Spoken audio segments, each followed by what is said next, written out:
Not every marriage falls apart with shouting. Some fade away in silence. Silence when you speak, but no one listens. Silence when you are tired, but still have to go on because there is no other choice. Silence when you lie beside someone who once was your support, but now makes you feel more alone than ever.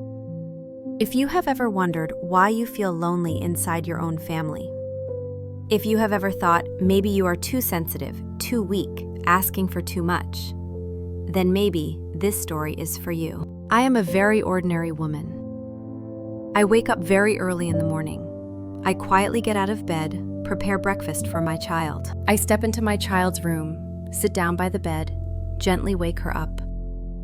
I call her name softly, afraid of breaking the dream she is still carrying in her heart. I hold a small spoon, bringing each bite of food to her lips. She chews slowly, and I look at her as if I am looking at my whole world. While my eyes still sting from long nights without enough sleep, but in that moment, despite the exhaustion, I still feel that I am living for something real. My husband is still lying there.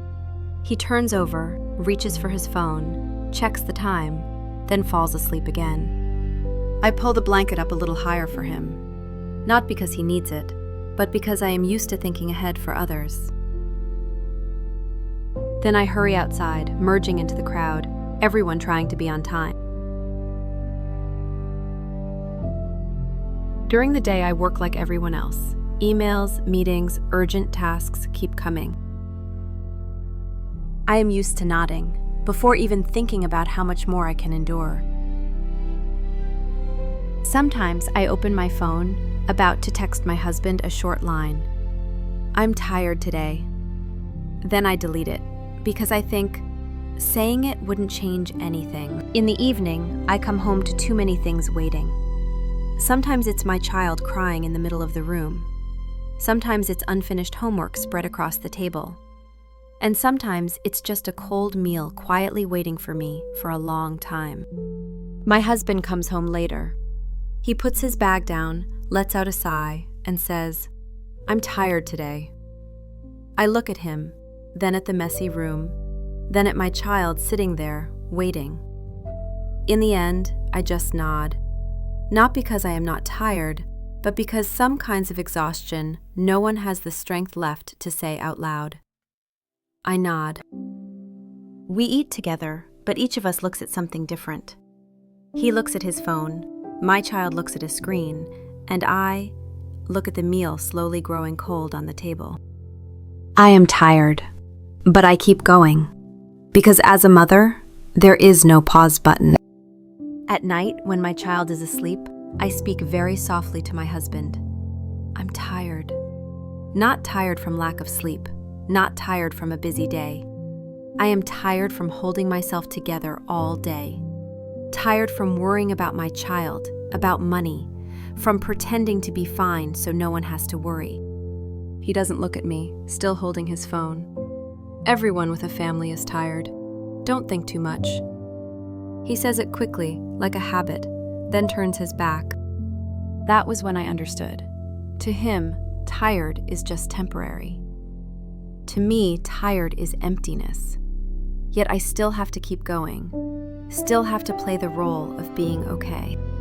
That night, my child has a fever. I sit beside her in the dark room. I check her temperature, wipe her forehead, and whisper, "Hang in there, okay?" The house is not empty, but I feel very alone. No one asks, "Are you okay?" No one says, "Let me take care of it." Only familiar questions, soft but painful. Why is she sick? Why does she have a fever? After just 2 or 3 hours of broken sleep, I wake up to go to work. On the way, I happen to meet an old acquaintance.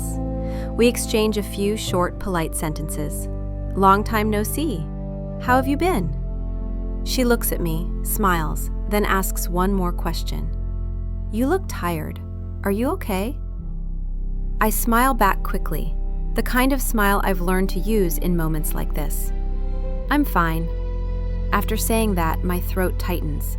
Not because I'm sad, but because I realize I have become very good at lying. At the office, I pass by the elevator's glass door. I see my reflection in the glass. Hair tied in a hurry, dark circles under my eyes, pale skin. The clothes I'm wearing aren't ugly, just loose and very safe. I turn away quickly, as if afraid someone might see me looking at myself. At lunchtime, a colleague jokes, "You really look like a full-time mom lately." Everyone laughs. I laugh too. But inside, I feel something strange. Not embarrassment, but a quiet sense of hurt. Not because I'm a mother, but because I realize it has been a long time since I was me. A few days later, I attend a wedding. The bride is beautifully made up. Everyone keeps praising her. At the table, someone turns to me and asks, "How are things between you and your husband?" I nod. "Fine." Then they add, "You look so different from before." I smile, not knowing what to say. That afternoon, I leave the party a little early. Not because I don't want to talk to friends, but because I don't feel confident enough to sit longer among the crowd. I go home and step into the bathroom. No music, no rushing. Cold light, silence. I stand in front of the mirror, hair tied hastily, dark circles, pale skin. I look at myself, and for the first time in a long while, I don't think about my husband. I don't think about my child. I ask myself, how did I become like this? I didn't change my life that day. I still wake up early, still cook, still take care of my child, still go to work as usual. No one suddenly understands me more. No one apologizes. No miracle happens. Just that, for the first time in a long time, I realize the one who has been neglected the most in this family is me. I wash my face more slowly. Not because I have more time, but because I finally understand that for so many years I have always rushed myself, yet never allowed myself to slow down the way I patiently do for everyone else. I apply cream slowly, not to look prettier, but to feel that these hands are still warm, this face still belongs to me, and that I still exist, not just as someone who shows up every day to fulfill responsibilities. I change my clothes, not for convenience, but for comfort. And in that moment, I realize something that makes my throat tighten. It has been a long time since anyone asked me whether I feel comfortable. And I have never asked myself that question either. For the first time in a long while, I take care of myself. Not for anyone else, not because I'm selfish, but because I am afraid. If I keep staying silent, keep enduring, keep telling myself just hold on a little longer, then one day I will still be here, still doing everything, but I will no longer recognize who I am.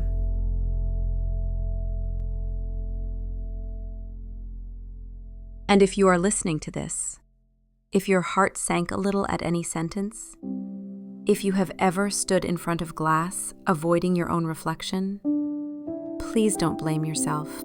You are not weak. You have just been strong for too long, used to carrying everything, used to being silent, used to not being allowed to be tired, because if you are tired, there is no one to replace you. Not everyone who is silent is okay. Some people are silent because they have spoken too many times, and no one truly listened.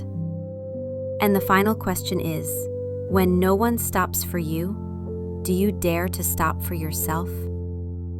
Will you continue to stay silent? Or will you begin to love again the person who has carried everything for so long without ever being thanked?